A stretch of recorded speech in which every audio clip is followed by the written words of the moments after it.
ಉಳಿಸಿ ಅಭಿಯಾನ ಪ್ರಾರಂಭ ಆಗಿದೆ. ಕರ್ನಾಟಕದಲ್ಲೂ ಕೂಡ ಇದು ಪ್ರಾರಂಭ ಆಗ್ತಾ ಇದೆ. ಉದ್ದೇಶ ಏನಪ್ಪಾ ಅಂತಂದ್ರೆ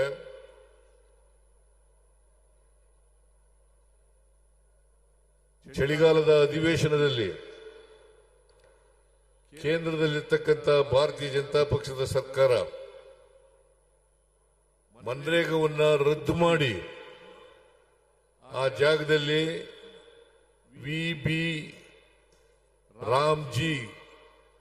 ವಿಬಿಜಿ ರಾಮ್ಜಿ ಗ್ರಾಮೀಣ ಕಾಯ್ದೆಯನ್ನ ಜಾರಿ ಮಾಡಿದೆ.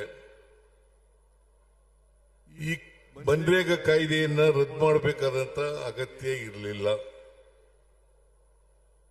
ಇದು 2005ರಲ್ಲಿ ಮನಮೋಹನ್ ಸಿಂಗ್ ರವರು ಪ್ರಧಾನಮಂತ್ರಿ ಆಗಿದ್ದಾಗ ಶ್ರೀಮತಿ ಸೋನಿಯಾ ಗಾಂಧಿಯವರ ನಾಯಕತ್ವದಲ್ಲಿ ಈ ಕಾಯ್ದೆ ಜಾರಿಯಾಯಿತು. ಉದ್ದೇಶ ಏನಪ್ಪಾ ಅಂತಂದ್ರೆ ಹಳ್ಳಿಗಾಡಿನಲ್ಲಿರ್ತಕ್ಕಂಥ ಕೂಲಿ ಕಾರ್ಮಿಕರಿಗೆ, ಆದಿವಾಸಿಗಳಿಗೆ, ಸಣ್ಣ ರೈತರಿಗೆ, ಹೆಣ್ಮಕ್ಕಳಿಗೆ ಉದ್ಯೋಗವನ್ನ ಕೊಡಬೇಕು ಅಂತಕ್ಕಂಥ ಉದ್ದೇಶದಿಂದ ಈ ಕಾಯ್ದೆಯನ್ನ ಜಾರಿಗೆ ತಗೊಬಂದದ್ದು. ಮನಮೋಹನ್ ಸಿಂಗ್ ರವರು ಇದೊಂದೇ ಕಾಯ್ದೆಯನ್ನ ಜಾರಿಗೆ ತರಲಿಲ್ಲ. ಇದರ ಜೊತೆಯಲ್ಲಿ ಉದ್ಯೋಗದ ಹಕ್ಕು, ಆಹಾರದ ಹಕ್ಕು, ಶಿಕ್ಷಣದ ಹಕ್ಕು ಮತ್ತು ಅರಣ್ಯದಲ್ಲಿ ವಾಸ ಮಾಡತಕ್ಕಂಥ ಆದಿವಾಸಿಗಳ ಹಕ್ಕು, ಜೊತೆಗೆ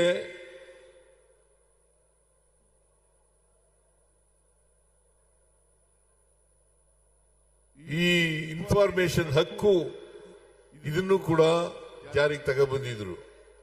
ಈ ಜಾರಿ ಆದಮೇಲೆ ಇವುಗಳನ್ನೆಲ್ಲ ದುರ್ಬಲಗೊಳಿಸತಕ್ಕಂಥ ಕೆಲಸವನ್ನ ಮಾನ್ಯ ನರೇಂದ್ರ ಮೋದಿ ಅವರ ಸರ್ಕಾರ ಮಾಡ್ತಾ ಬಂತು. ಜೊತೆಗೆ ಮನ್ರೇಗಾವನ್ನೇ ಕಿತ್ತಾಕ್ತಕ್ಕಂಥ ಕೆಲಸವನ್ನ ಮಾಡಿದ್ರು. ಇದ್ರ ಬಗ್ಗೆ ಚರ್ಚೆ ಆಗಲಿಲ್ಲ. ಕೇವಲ 17ನೇ ತಾರೀಕು, ಡಿಸೆಂಬರ್ 17ನೇ ತಾರೀಕು 8 ಗಂಟೆ ಮಾತ್ರ ಚರ್ಚೆ ಆಯಿತು. 18ನೇ ತಾರೀಕು ಇದನ್ನ ಪಾಸ್ ಮಾಡಿ ವಿಬಿಜಿ ರಾಮ್ಜಿ ಕಾಯ್ದೆಯನ್ನ ಜಾರಿಗೆ ತಗೊಬಂದಿದ್ದಾರೆ. ವಿಬಿಜಿ ರಾಮ್ಜಿ ಅಂತಂದ್ರೆ Viksit Bharat guarantee for Rozgar,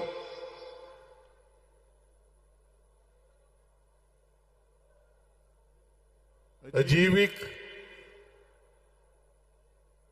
mission Gramin ಅಂತ ಅರ್ಥ.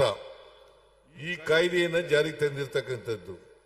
ಸುಮಾರು ಈ ಕಾಯ್ದೆಯನ್ನ ಮನ್ರೇಗಾ ಕಾಯ್ದೆಯನ್ನು ರದ್ದು ಮಾಡೋದ್ರಿಂದ ಮನ್ರೇಗಾ ಕಾಯ್ದೆಯಲ್ಲಿ 12 ಕೋಟಿ 16 ಲಕ್ಷ ಕೆಲಸಗಾರರು ಕೆಲಸವನ್ನ ಪಡ್ಕೊಳ್ತಾ ಇದ್ರು. ಇದರಲ್ಲಿ ವಿಶೇಷವಾಗಿ ಇವತ್ತು ಹೆಣ್ಮಕ್ಳೇ ಜಾಸ್ತಿ, ಸುಮಾರು 53% ಹೆಣ್ಮಕ್ಳು ಉದ್ಯೋಗವನ್ನ ಪಡ್ಕೊತಾ ಇದ್ರು. ಜೊತೆಗೆ ಪರಿಶಿಷ್ಟ ಜಾತಿಯವರು 17% ಮತ್ತು ಪರಿಶಿಷ್ಟ ವರ್ಗದವರು 7%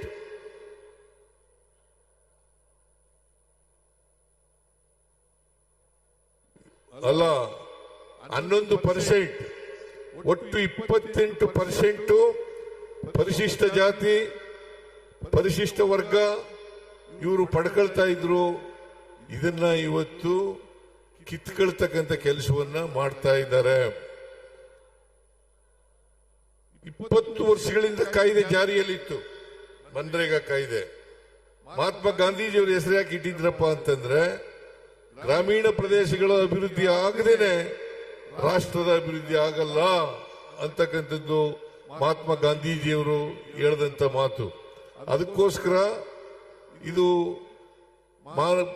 ಮಹಾತ್ಮ ಗಾಂಧೀಜಿಯವರು ಗ್ರಾಮೀಣ ಬದುಕು ಸುಧಾರಣೆ ಆಗದೇನೆ ದೇಶದ ಸುಧಾರಣೆ ಆಗ್ಲಿಕ್ಕೆ ಸಾಧ್ಯ ಇಲ್ಲ. ಅದಕ್ಕೋಸ್ಕರನೇ ಗ್ರಾಮ ಸ್ವರಾಜ್ಯ ಅಂತಕ್ಕಂಥ ಮಾತುಗಳನ್ನ ಹೇಳ್ತಾ ಇದ್ರು ಅವರು. ಈ ಗ್ರಾಮ ಸ್ವರಾಜ್ಯ ಆಗ್ತಕ್ಕಂಥದ್ದು ಆಗ್ಬೇಕಾದ್ರೆ ಹಳ್ಳಿಗಾಡಿನಲ್ಲಿ ಇರ್ತಕ್ಕಂಥ ಕೆಲಸ ಕೇಳ್ತಕ್ಕಂಥವ್ರು, ಕೂಲಿ ಕಾರ್ಮಿಕರು, ಆದಿವಾಸಿಗಳು, ಮಹಿಳೆಯರು, ಸಣ್ಣ ರೈತರು, ಇವರೆಲ್ಲರಿಗೂ ಕೂಡ ಉದ್ಯೋಗವನ್ನ ಕೊಡ್ತಕ್ಕಂಥ ಕಾಯ್ದೆ ಸುಮಾರು 100 ದಿನಗಳು ಒಂದು ವರ್ಷದಲ್ಲಿ 100 ದಿನಗಳು ಉದ್ಯೋಗ ಗ್ಯಾರಂಟಿ ಖಾತ್ರಿ ಆಗ್ತಕ್ಕಂಥ ಕೆಲಸವನ್ನ ಮಾಡ್ತಾ ಇದ್ರು. ಯಾರೇ ಉದ್ಯೋಗ ಬೇಕಾದವರು ಅವರ ಗ್ರಾಮದಲ್ಲಿ, ಅವರ ಪಂಚಾಯಿತಿನಲ್ಲಿ ಕೆಲಸ ಬೇಕು ಅಂತ ಹೇಳಿದ್ರೆ, ಅರ್ಜಿ ಹಾಕಿದ್ರೆ ಆ ಕೆಲಸವನ್ನ ಕೊಡ್ಲೇಬೇಕಾಗಿತ್ತು. ಕೊಡದೆ ಹೋದ್ರೆ ಭತ್ಯವನ್ನ ಕೊಡ್ತಕ್ಕಂಥ ಕೆಲಸವನ್ನ ಮಾಡಬೇಕಾಗಿತ್ತು. ಇಂಥ ಕಾಯ್ದೆಯನ್ನ ಕಿತ್ತಾಕ್ತಕ್ಕಂಥ ಕೆಲಸವನ್ನ ಮಾಡಿದ್ದಾರೆ. ಈ ಉದ್ಯೋಗ ಬೇಕು ಅನ್ನೋದನ್ನ ತೀರ್ಮಾನ ಮಾಡತಕ್ಕಂಥದ್ದು ಗ್ರಾಮ ಪಂಚಾಯಿತಿಗಳು ಮತ್ತು ಗ್ರಾಮ ಸಭೆಗಳು. ಇದನ್ನ ಈ ಅಧಿಕಾರವನ್ನ ಕಿತ್ತಾಕಿದ್ದಾರೆ. ಈಗ 365 ದಿನದಲ್ಲಿ ಯಾವಾಗ ಬೇಕಾದ್ರೂ ಕೂಡ ಕೆಲಸ ಕೇಳಬಹುದಾಗಿತ್ತು. ಈಗ 60 ದಿನಗಳು ವ್ಯವಸಾಯದ ದಿನಗಳಲ್ಲಿ ವ್ಯವಸಾಯದ ಚಟುವಟಿಕೆಗಳು ಪ್ರಾರಂಭ ಆದಾಗ ಕೊಡಗಿಲ್ಲ, 60 ದಿನಗಳು ಕೊಡಗಿಲ್ಲ. ಜೊತೆಗೆ ಕೆಲಸ ತೀರ್ಮಾನ ಮಾಡತಕ್ಕಂಥದ್ದು ಕೇಂದ್ರ ಸರ್ಕಾರ. ಕೇಂದ್ರ ಸರ್ಕಾರದಲ್ಲಿ ಇಂಥ ಪಂಚಾಯತಿನಲ್ಲಿ ಕೆಲಸ ಆಗಬೇಕು ಅಂತಂದ್ರೆ ಆ ಕೆಲಸಕ್ಕೆ ಅನುದಾನ ಕೊಟ್ಟಾಗ ಮಾತ್ರ ಪ್ರಾರಂಭ ಆಗ್ತದೆ. ಇಲ್ಲದೆ ಹೋದ್ರೆ, ಅನುದಾನ ಕೊಡದೆ ಹೋದ್ರೆ ಅಲ್ಲಿ ಕೆಲಸ ಆಗೋದಿಲ್ಲ.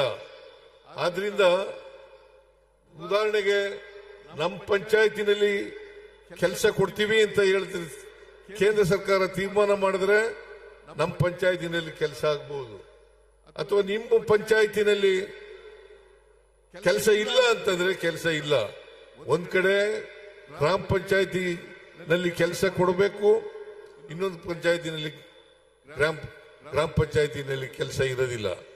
ಸೊ ಇದು ಈ ಹೊಸ ಕಾಯ್ದೆ VBG ರಾಮ್ಜಿ ಕಾನೂನಲ್ಲಿ ಮಾಡಿರ್ತಕ್ಕಂಥ ಕೆಲಸ. ಅದಕ್ಕೋಸ್ಕರ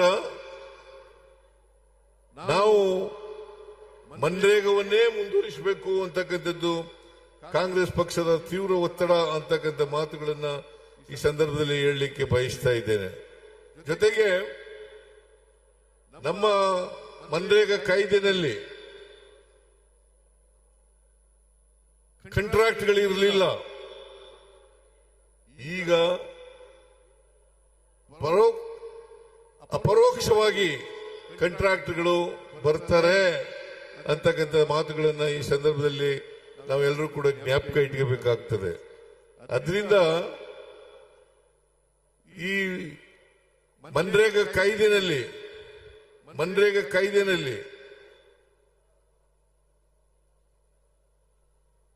100 ದಿನ ಉದ್ಯೋಗ ಮಾಡಿದ್ರೆ ಅಷ್ಟು ದಿನಗಳ ಕೆಲಸದ ಮಜೂರಿಯನ್ನ ಕೊಡಬೇಕಾಗಿತ್ತು.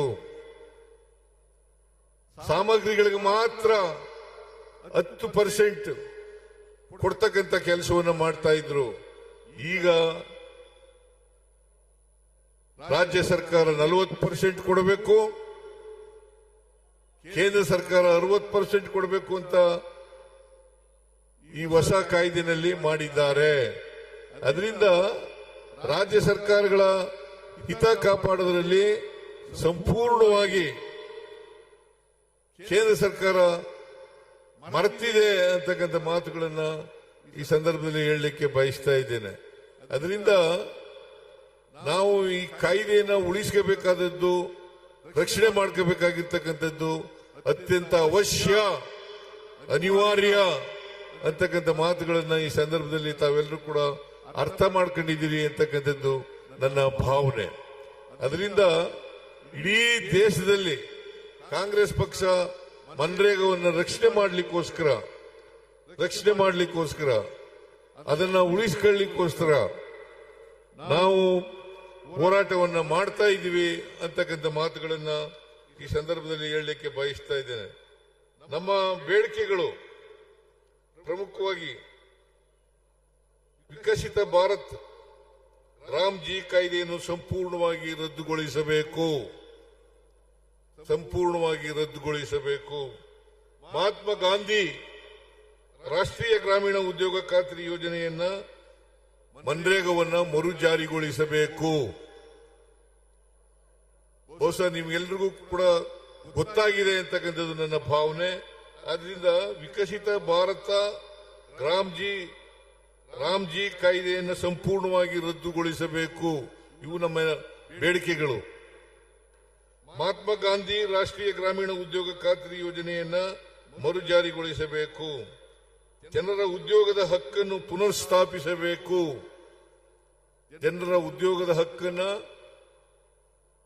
ಮರುಸ್ಥಾಪಿಸಬೇಕು. ಪಂಚಾಯಿತಿಗಳ ಸ್ವಯಂ ಆಡಳಿತದ ಹಕ್ಕನ್ನು ಮರುಸ್ಥಾಪಿಸಬೇಕು. ದೇಶಾದ್ಯಂತ ದಿನಕ್ಕೆ 400 ರೂಪಾಯಿ ಕನಿಷ್ಠ ವೇತನವನ್ನು ನೀಡಬೇಕು. ಇದು ನಮ್ಮ ಬೇಡಿಕೆಗಳು. ಈ ಬೇಡಿಕೆಗಳು ಈಡೇರೋವರೆಗೆ ನಮ್ಮ ಆಂದೋಲನ ನಿಲ್ಲದಿಲ್ಲ ಅಂತಕ್ಕಂಥ ಮಾತುಗಳನ್ನ ಈ ಸಂದರ್ಭದಲ್ಲಿ ಹೇಳಲಿಕ್ಕೆ ಬಯಸ್ತಾ ಇದ್ದೇನೆ. ಹೇಗೆ ರೈತರ ವಿರೋಧಿ ಕಾಯ್ದೆಗಳನ್ನ ಕೇಂದ್ರ ಸರ್ಕಾರ ಜಾರಿಗೆ ತಂದಾಗ ಹೋರಾಟ ಮಾಡಿದ್ರು, ಅದೇ ರೀತಿ ನಾವು ಕೂಡ ಹೋರಾಟ ಮಾಡ್ತೇವೆ ಅಂತಕ್ಕಂಥ ಮಾತುಗಳನ್ನ ಈ ಸಂದರ್ಭದಲ್ಲಿ ಹೇಳಲಿಕ್ಕೆ ಬಯಸ್ತಾ ಇದ್ದೇನೆ. ಅದರಿಂದ ಮನ್ರೇಗಾ ಪುನಃಸ್ಥಾಪನೆ ಆಗಬೇಕು. ಅದು ಆಗೋವರೆಗೂ ಕೂಡ ನಮ್ಮ ಹೋರಾಟ ನಿಲ್ಲದಿಲ್ಲ. ನೀವೆಲ್ಲರೂ ಕೂಡ ತಯಾರಾಗಿದ್ದೀರಾ ನೀವೆಲ್ಲರೂ? ಇದು ಹಳ್ಳಿಗಾಡಿನಲ್ಲಿ ನಡೀತಕ್ಕಂಥ ಕಾರ್ಯಕ್ರಮ, ಹಳ್ಳಿಗಾಡಿನ ಜನರಿಗೆ ಕೊಡ್ತಕ್ಕಂಥ ಕಾರ್ಯಕ್ರಮ. ಆದ್ರಿಂದ 12 ಕೋಟಿ 16 ಲಕ್ಷ ಏನು ಕೂಲಿ ಕಾರ್ಮಿಕರಿದ್ರು ಅವರೆಲ್ಲರಿಗೂ ಕೂಡ ಇವತ್ತು ಈ ಕಾಯ್ದೆಯನ್ನ ತಂದು ಮನ್ರೇಗಾವನ್ನ ನಾಶ ಮಾಡಿ ಈ ಹಳ್ಳಿಗಾಡಿನ ಜನರ ಕೆಲಸವನ್ನ ಕಿತ್ಕೊಳ್ತಕ್ಕಂಥ ಕೆಲಸವನ್ನ ಮಾಡಿದ್ದೆ. ಆದ್ರಿಂದ ದಯಮಾಡಿ ತಾವೆಲ್ಲರೂ ಕೂಡ ಈ ಹೋರಾಟದಲ್ಲಿ ಭಾಗವಹಿಸಬೇಕು, ಕಾಂಗ್ರೆಸ್ ಜೊತೆ ಸಹಕರಿಸಬೇಕು. ನೀವೆಲ್ಲರೂ ಕೂಡ ಬಹಳ ದೊಡ್ಡ ಪ್ರಮಾಣದಲ್ಲಿ ಇಲ್ಲಿ ಬಂದಿದ್ರಿ. ಆದರೆ ನಾವು ತಡವಾಗಿ ಬಂದದ್ರಿಂದ ನೀವೆಲ್ಲರೂ ಕೂಡ ಅನೇಕ ಜನ ಹೊರಟೋಗಿದ್ದಾರೆ ಈಗ. ಆದರೂ ಕೂಡ ಈ ಇಂಥ ಯಶಸ್ವಿ ಕಾರ್ಯಕ್ರಮ ಆಗ್ಲಿಕ್ಕೆ ಶ್ರಮಿಸಿದಂತ ಎಲ್ಲ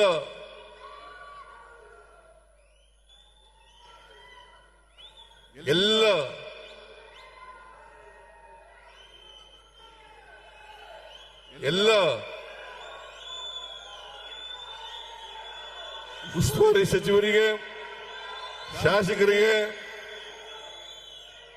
ನಮಸ್ಕಾರಗಳನ್ನ ಹೇಳಿ ನಿಮಗೆಲ್ಲ ಹೆಚ್ಚಿನ ವಿಡಿಯೋಗಳಿಗೆ ಪ್ರತಿಧ್ವನಿ ಯೂಟ್ಯೂಬ್ ಚಾನೆಲ್ ಸಬ್ಸ್ಕ್ರೈಬ್ ಮಾಡಿ, ಬೆಲ್ ಐಕಾನ್ ಕ್ಲಿಕ್ ಮಾಡಿ.